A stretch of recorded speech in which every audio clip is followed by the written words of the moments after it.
नमस्कार दोस्तों, मैं पवन कौशिक SNP एकेडमी के YouTube चैनल के माध्यम से आपका स्वागत करता हूं। जैसा कि हमने जो सीरीज चला रखी है वो है वर्ल्ड ज्योग्राफी, विश्व भूगोल की।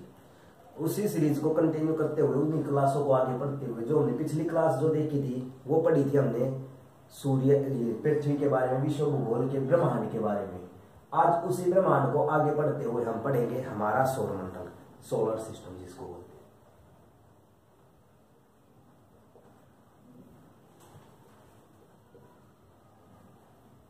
सौरमंडल या सोलर सिस्टम। सौरमंडल और सोलर सिस्टम के बारे में आज हम पढ़ेंगे। जो हमारा सौरमंडल है ये किसी एक ग्रह से नहीं, ये पूरे ग्रहों को जोड़कर ही बनाया गया हमारा क्या सौरमंडल। इस सौरमंडल के अंदर हम ग्रहों के बारे में पढ़ेंगे। सूर्य के अलावा बुध, शुक्र, पृथ्वी, मंगल, बृहस्पति, शनि, अरुण और वरुण। पहले एक वैज्ञानिक हुए जिनका नाम था टोलमी के द्वारा एक बयान दिया गया, एक बात कही गई। जो खगोल शास्त्री हुए टोलमी, उन्होंने क्या कहा, उनकी दृष्टिकोण से, उनके विचार से ये पता लगाया गया था क्या कि जो है पृथ्वी है, जो ग्रह है सारे, वो किसके सामने घूमते, किसके चारों तरफ घूमते हैं, पृथ्वी के चारों तरफ। लेकिन उसके बाद एक भूगोल शास्त्री या खगोल शास्त्री जिसको आप बोलते हैं वो और आए, उनका नाम था कोपरनिकस। और उन्होंने क्या कहा कि जो सूर्य है वो सौरमंडल का केंद्र है। केंद्र होने का मतलब कि ये अगर आपका सन है, सूर्य है, तो इसके चारों तरफ आपके कौन घूमते हैं, इसके चारों तरफ घूमते हैं ग्रह। लेकिन उन्होंने इससे पहले जो टोलमी आए थे उन्होंने क्या कहा था कि पृथ्वी को ग्रह मानते हुए उन्होंने पृथ्वी के चारों तरफ सारे ग्रहों को घुमा था। लेकिन कोपरनिकस ने बाद में क्या कहा कि सूर्य जो है वो सौरमंडल का केंद्र है और उसके चारों तरफ ग्रह चक्कर लगाते हैं। अब इन्हीं ग्रहों को पढ़ेंगे हम। तो सबसे पहले जो बात आती है वो आती है सूर्य।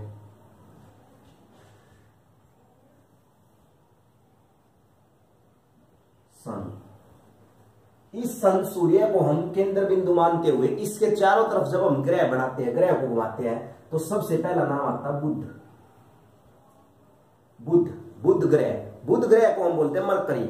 उसके बाद आपका आता है शुक्र ग्रह, पृथ्वी, बुध के बाद शुक्र, पृथ्वी के बाद मंगल, बृहस्पति, शनि।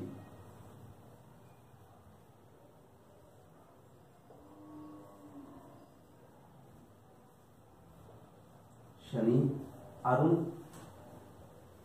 और वरुण। हमने जो देखे वो बुध, शुक्र, पृथ्वी, मंगल, बृहस्पति, शनि, अरुण और वरुण। इनको इंग्लिश में भी नाम दिए गए हैं। मरकरी, शुक्र को हम बोलते हैं विनस, अर्थ, मार्स, जुपिटर, सैटर्न और आपके यूरेनस और नेपच्यून। सूर्य के चारों तरफ जो ग्रह चक्कर लगाते हैं, बुध, शुक्र, पृथ्वी, मंगल, बृहस्पति, शनि, अरुण, वरुण। इनको याद करने के लिए भी एक आसान सी बात है। बच्चों को ये याद नहीं होती कि कौन सा ग्रह पहले आएगा। ये इसी क्रम में है जो चक्कर लगाते हैं, जो इसके पास में है दूरी के हिसाब से। अब कैसे याद करें इनको? बुधवार से शुरू कर दो। जो आपके दिन होते हैं उनमें बुधवार, बुध के एक दिन छोड़कर बृहस्पति, छोड़कर शुक्र के दिन एक छोड़कर शनि के बाद आता रविवार। लेकिन रविवार खाली दिन, तो उस दिन पृथ्वी। रविवार के बाद सोमवार को छोड़कर मंगलवार के बाद बुधवार को छोड़कर बृहस्पतिवार, शुक्र को छोड़कर शनिवार और अरुण और वरुण लास्ट के दो। तो याद करने की भी आसान सी बात है। बुध, शुक्र, पृथ्वी, मंगल, बृहस्पति, शनि, अरुण और वरुण। ये हमारे इसी हिसाब से, इसी क्रम में चक्कर लगाते हैं, इसी दूरी के हिसाब से कि सूर्य से सबसे ज्यादा कम दूरी पर बुध और सबसे ज्यादा दूरी पर वरुण। अब कई बार पेपर में इनके साइज से भी आ जाते हैं कि किसका साइज बड़ा है और किसका छोटा। साइज में भी आसानी से याद किए जा सकते हैं। जो हमारा बृहस्पति ग्रह है ये सबसे बड़ा, उसके बाद इससे थोड़ा सा छोटा शनि, उससे छोटा अरुण और उससे छोटा वरुण। यहां तक ये बड़ा, ये छोटा, ये छोटा, ये छोटा, और सबसे छोटा आपको पता है बुध। सबसे बड़ा बृहस्पति, सबसे छोटा बुध। तो पहले बृहस्पति, उसके बाद शनि, अरुण, वरुण। अरुण और वरुण के बाद आता है पृथ्वी, शुक्र और मंगल। पृथ्वी, शुक्र, मंगल और ये आपका सबसे छोटा और ये सबसे बड़ा।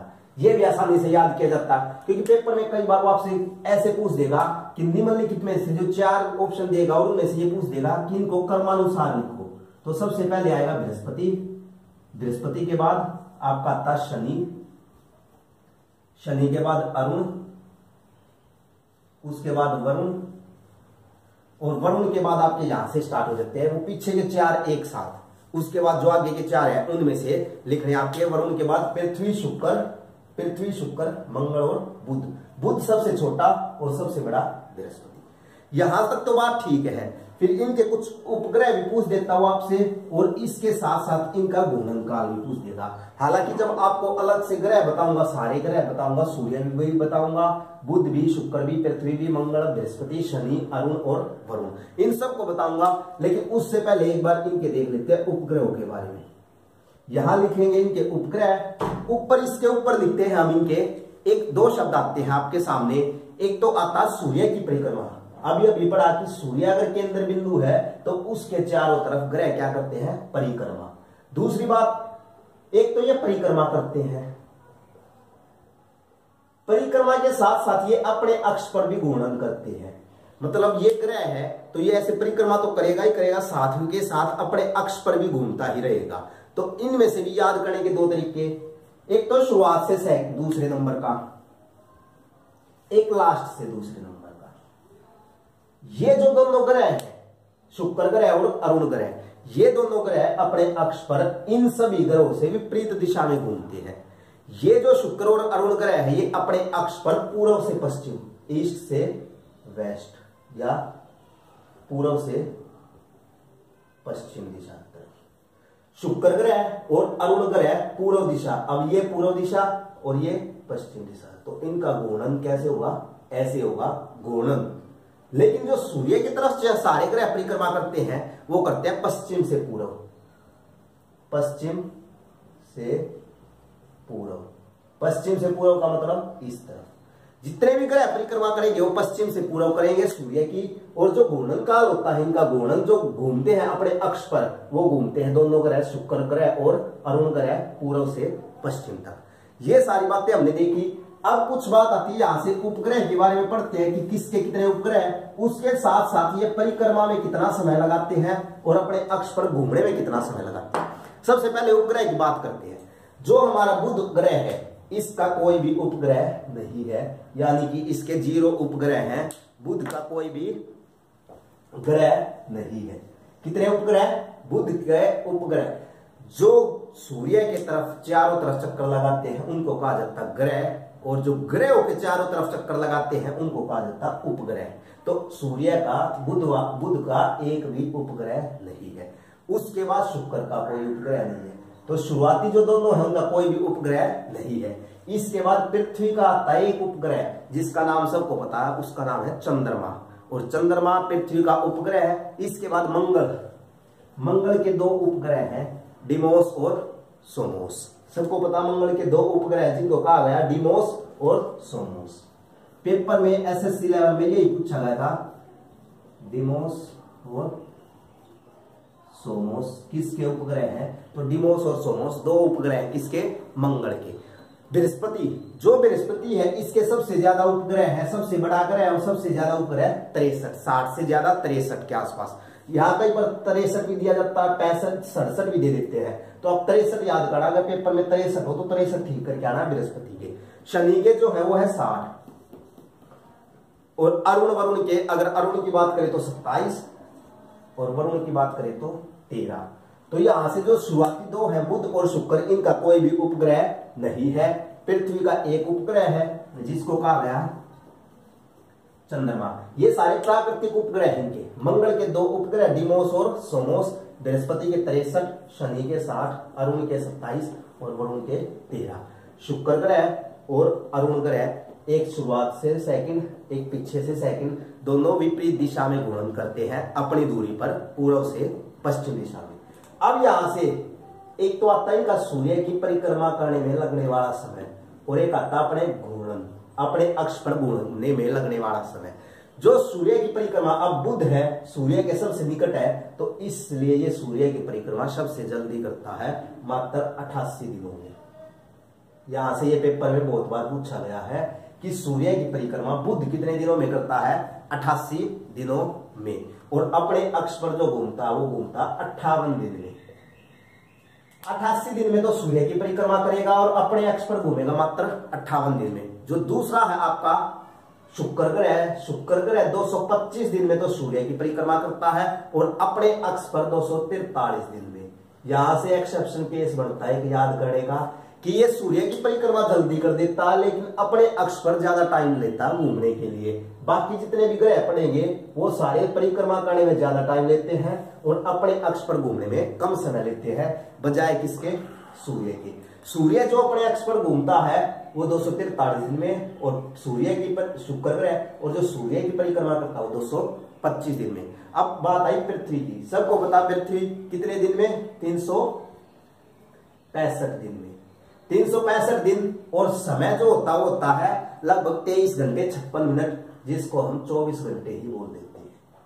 23 घंटे तो 56 मिनट या 24 घंटे। उसके बाद मंगल ग्रह।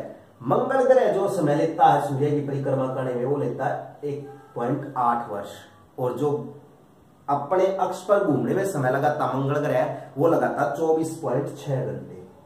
इसी कारण से ये कहा गया है कि यहां भी 24 घंटे, यहां भी 24 घंटे, तो पृथ्वी के साथ साथ मंगल ग्रह ऐसा जहां पर जीवन यापन करने की बातें खोजी जा रही है कि यहाँ पर जीवन यापन हो सकता है, क्योंकि वहां पर क्या है 24.6 घंटे, 24 घंटे का ही दिन रहा। उसके अलावा 1.8 वर्ष, यहाँ 1 वर्ष, यहाँ 1.8 वर्ष। उसके बाद जो आपका बृहस्पति ग्रह है ये 11.8 वर्ष, सूर्य की तरफ चारों तरफ परिक्रमा करने में 11.8 वर्ष और अपने अक्ष पर 9.8 वर्ष। Actual value 9.8। अधिकतर किताबों के अंदर या कहीं पर आप देखते हो तो ये 10 घंटे दिखाई देता है, लेकिन इसकी 9.8 वर्ष। इसके बाद बृहस्पति के बाद अगला जो ग्रह है शनि, अरुण और वरुण। जो शनि समय लेता है वो लेता है 29.5 घंटे।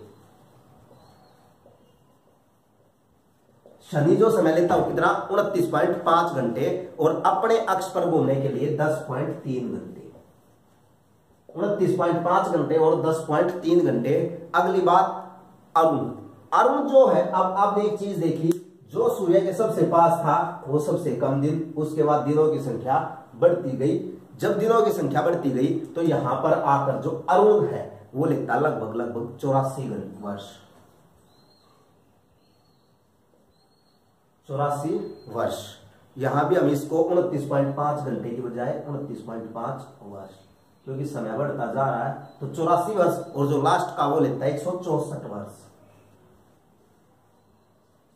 84 वर्ष अरुण जो है वो अपनी सूर्य की परिक्रमा करने में 84 वर्ष और 10.8 घंटे और ये लेता 15.7 घंटे और ये 10.8। ये अपने अक्ष पर घूमते हैं घूर्णन और वो होती है सूर्य की परिक्रमा। अभी हमने यहां से देखा कि जो जितना सूर्य के पास होगा वो उतने कम दिन में परिक्रमा पूरी कर देगा। उसके बाद दिनों की संख्या बढ़ती जाती है, अंत में जाकर वो 164 वर्ष, कहां 88 दिन और कहां 164 वर्ष, क्योंकि ये सूर्य से उतने ही दूर है। फिर एक और बात है कि हमने एक ग्रह पढ़ते थे पहले, हम जिसको नाम बोला था प्लूटो ग्रह या यम ग्रह। वो क्या था? उसकी खोज 1930 में की गई थी प्लूटो ग्रह की, लेकिन 2008 में इसको खत्म कर दिया गया था प्लूटो ग्रह को। इसका रीजन भी था कि हम ग्रह उसको कहते हैं जो अपने एक अक्ष में घूमता रहे, अपने ही अक्ष के अंदर या अपने ही सर्कल के ऑर्बिट के अंदर घूमता रहे। लेकिन ये प्लूटो ग्रह ऐसा पाया गया जो कभी इस ग्रह के अंदर, इस ग्रह की कक्षा में आ जाए, कभी इस ग्रह की कक्षा में, मतलब इनको काटने लग गया था वो ग्रह। तो अब उस ग्रह को 2008 में जो भूगोल शास्त्री थे उन्होंने उसको खत्म कर दिया। किस ग्रह को? प्लूटो ग्रह को सौरमंडल से हटा दिया कि हम प्लूटो को ग्रह नहीं कह सकते। यहां से बहुत बार एक क्वेश्चन, अभी हरियाणा के जो पेपर हुए थे पीछे, उनके अंदर भी यहां से एक डायरेक्ट क्वेश्चन पूछा गया था कि निम्नलिखित 4 ग्रह दे दिए थे और 4 ग्रह के पेयर बनाकर ये पूछ दिया गया था कि इनमें से इंटरनल ग्रह कौन सा है, इंटरनल, या पूछ दिया आपसे आंतरिक ग्रह कौन सा है। अब इंटरनल ग्रह यहां से जो ये पहले के 4 हैं इनको बोला जाता आंतरिक ग्रह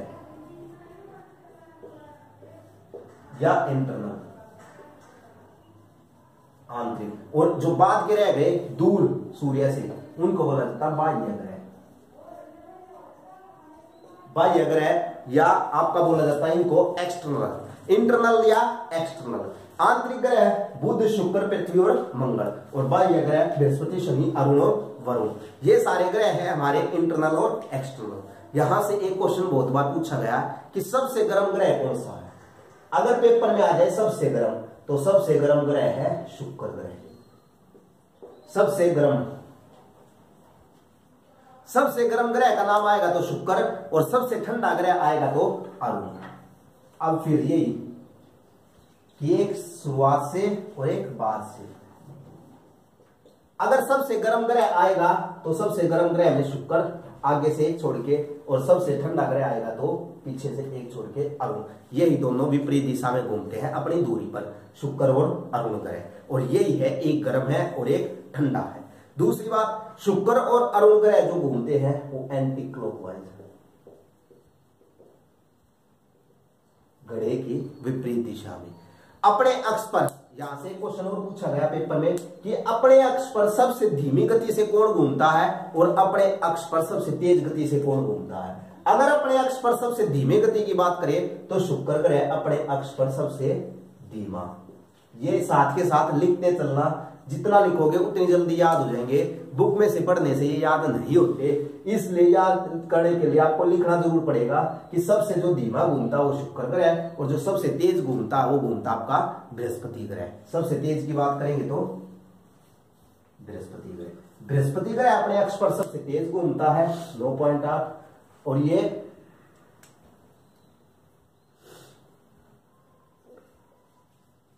9.8 घंटे, और सबसे धीमा जो घूमता वो शुक्र ग्रह सबसे धीमा अपने अक्ष पर, और सबसे तेज बृहस्पति ग्रह घूमता है। उसके बाद हमने अभी देखा है कि कौन कौन से ग्रह आंतरिक ग्रह और कौन कौन से ग्रह बाह्य ग्रह।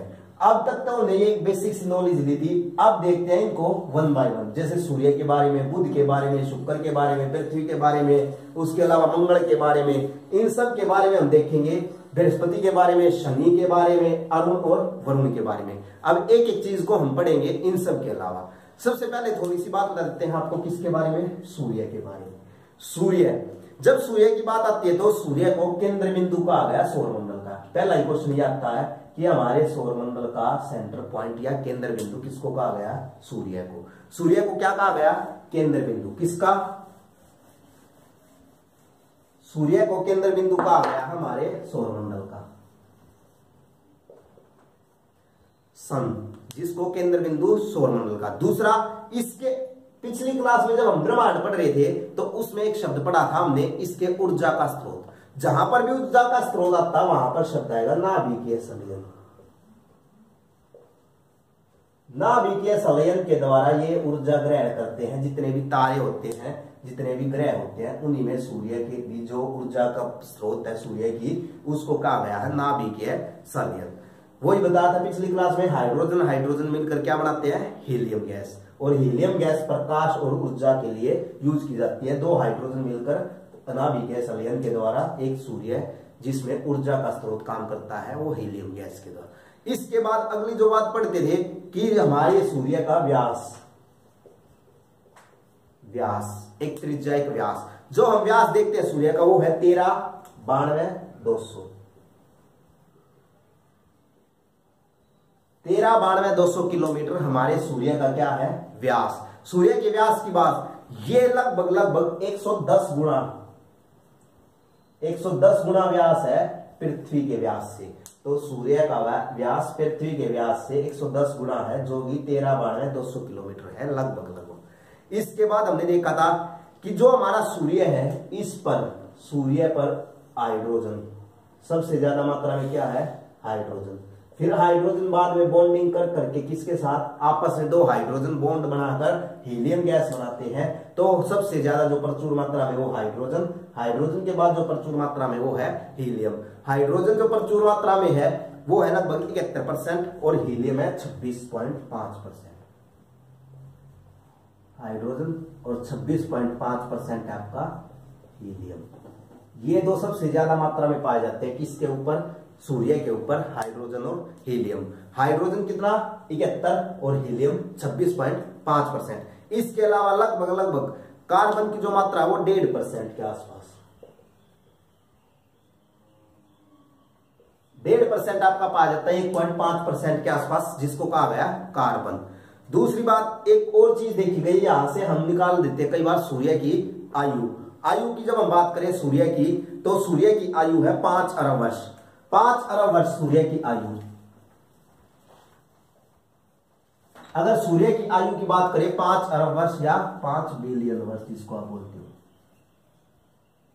5 अरब वर्ष या 5 बिलियन वर्ष एक सूर्य की आयु निर्धारित की गई है। दूसरी बात, सूर्य के अंदर एक आता फोटोस्फीयर। आपने बहुत सारे शब्द सुने होंगे फोटोस्फीयर, जिसको प्रकाश मंडल भी कहा जाता है।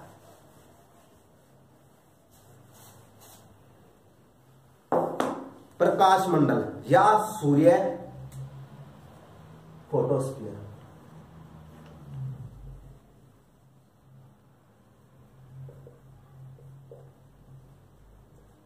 ये हमारा सूर्य है और इसकी जो सतह है, क्योंकि प्रकाश यहीं से दिखाई पड़ता है हमको, प्रकाश यहीं से होता है। सूर्य के अंदर प्रकाश मंडल या सूर्य का बाह्य हिस्सा, जिसको क्या कहा जाता है, फोटोस्फीयर। इस फोटोस्फीयर से भी कई बार पूछा गया है कि जो हमारा सूर्य है उसके केंद्र में कितना टेम्परेचर होता है। यहां पर सेंटर में सूर्य के केंद्र के अगर टेम्परेचर की बात करें तो यहां का टेम्परेचर है 15 million degree Celsius. 15 million degree Celsius के आसपास सूर्य के केंद्र का। और अगर सूर्य की सतह की बात करें तो वहां का टेम्परेचर है 6000 डिग्री सेल्सियस। ये पेपर के अंदर क्वेश्चन डायरेक्ट पूछा गया था एसएससी में। एसएससी में क्वेश्चन पूछा गया कि सूर्य की जो सतह है उसके पर टेम्परेचर कितना दर्ज किया गया, 6000 डिग्री सेल्सियस। और अगर सूर्य के केंद्र की बात करें तो 15 मिलियन डिग्री सेल्सियस। फिर आपने कहीं कहीं पर एक शब्द सुना होगा, सौर कलंक। सूर्य के अंदर कहीं पर भी एक शब्द यूज किया जाता है, सौर कलंक। ये पूरे सूर्य के अंदर कहीं पर भी हो सकता है सौर कलंक। और इस सौर कलंक का टेम्परेचर अगर आपसे पूछ दे तो वो होता है 1500 डिग्री सेल्सियस के आसपास। 1500 डिग्री सेल्सियस के आसपास सौर कलंक का टेम्परेचर, बाहरी सतह का टेम्परेचर 6000 डिग्री सेल्सियस और सूर्य के केंद्र का टेम्परेचर 15 मिलियन डिग्री सेल्सियस। इसके बाद सौर कलंक चक्कर। ये जो सौर कलंक होता है ये भी सूर्य का चक्कर लगाता है। जो ये सौर कलंक होता है, ये जो सूर्य का चक्कर लगाता है, ये लगभग जो एक सौर कलंक होता है ये कितने वर्ष बाद बढ़ता है। जो भी एक सौर कलंक होगा वो लगभग 11 वर्ष बाद बढ़ेगा। सूर्य के ऊपर सौर कलंक 11 वर्ष बाद बढ़ता है। और दूसरी बात, जो सूर्य की किरण होती है उनकी स्पीड क्या होती है, 3 गुणा 10 की पावर 8 मीटर पर सेकंड। ये सूर्य की जो रेंज है, जो किरण है, सूर्य की जो रे है, उनकी स्पीड है 3 गुणा 10 की पावर 8 मीटर सेकंड। फिर यहां से एक क्वेश्चन और छोटा सा उठाता है कि जो सूर्य की रेंज इतनी है कि इतनी दूरी तय करती है वो पर सेकंड के अंदर 3 गुणा 10 की पावर 8 मीटर, एक सेकंड के अंदर जब इतनी दूरी तय करती है, तो आप हमें कमेंट में ये लिखकर जरूर बताइए कि जो सूर्य का प्रकाश पृथ्वी पर कितने समय में पहुंचता है। अगर इतनी स्पीड से सूर्य की किरण निकलती है तो सूर्य पहले बुध, फिर शुक्र, फिर पृथ्वी, तो पृथ्वी पर सूर्य का प्रकाश कितने समय बाद पहुंचता है, कितने मिनट में पहुंचता है। ये क्वेश्चन आप कमेंट में इसका आंसर हमें जरूर बताना कि सूर्य का प्रकाश पृथ्वी पर कितनी देर में पहुंचता है, कितने मिनट में पहुंचता है। क्लियर यहां तक। इसके बाद एक और शब्द आता है आपके सामने, सूर्य ग्रहण। यहां से भी सबसे ज्यादा कंफ्यूजन होती रहती है बच्चों को कि सूर्य ग्रहण कब होता है, चंद्र ग्रहण कब होता है। अभी सूर्य के बारे में पढ़ रहे हैं तो सूर्य ग्रहण की बता देता हूं कैसे लगता है सूर्य ग्रहण। जब सूर्य और पृथ्वी के बीच में चंद्रमा आ जाए,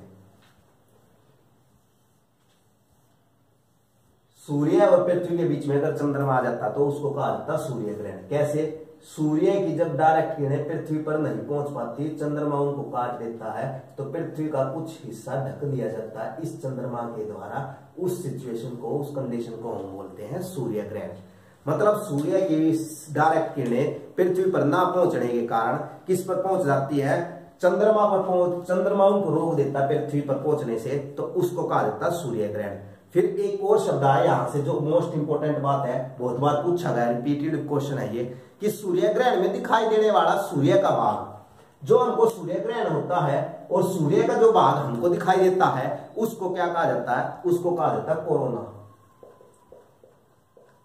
सबसे ज्यादा रिपीटेड क्वेश्चन यही है कि सूर्य ग्रहण के अंदर जो सूर्य का भाग दिखाई देता है या सूर्य ग्रहण में दिखाई देने वाले भाग को क्या कहा जाता है, कोरोना या किरीट। कोरोना या किरीट क्या है, जो सूर्य ग्रहण में दिखाई देता है। और एक क्वेश्चन और यहां से अभी पिछले पेपरों में पूछा गया था कि सूर्य ग्रहण के अंदर कौन सी रेज निकलती है, तो उसका आंसर है एक्स रेज। सूर्य ग्रहण के अंदर कौन सी रेज निकलती है, एक्स रेज। दूसरी बात, एक शब्द आया डायमंड रिंग।